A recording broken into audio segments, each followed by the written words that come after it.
धाराशिवच्या कळंब इथल्या नगरपरिषदेच्या छत्रपती शिवाजी महाराज व्यापारी संकुलात पुन्हा पाणी शिरलंय। नगर परिषदेकडून पाण्याचा निचरा होण्यासाठी कोणतीच ठोस पावलं उचलली जात नसल्याचा आरोप व्यापाऱ्यांनी केलाय। आज व्यापाऱ्यांनी नगर परिषद प्रशासनाच्या विरोधात घोषणाबाजी करत पाण्यात बसून आंदोलन केलंय। व्यापारी दरवेळी वर्गणी काढून स्वतः पाणी काढण्यासाठी उपाययोजना करतात, मात्र तरीही नगर परिषदेला जाग येत नसल्याचं चित्र आहे।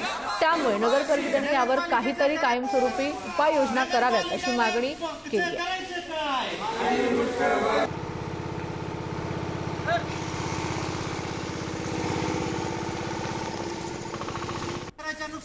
नगरपालिकेच्या खाली म्हणजे नगरपालिकेच्या स्वतःच्याच कॉम्प्लेक्समध्ये खाली पाणी साचलेलं आहे। नगरपालिका याची काही व्यवस्था करत नाही।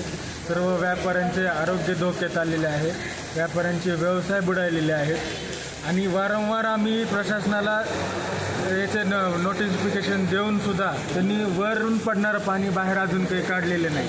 कृपया प्रशासनाने याच्यात लवकरात लवकर कारवाई करावी।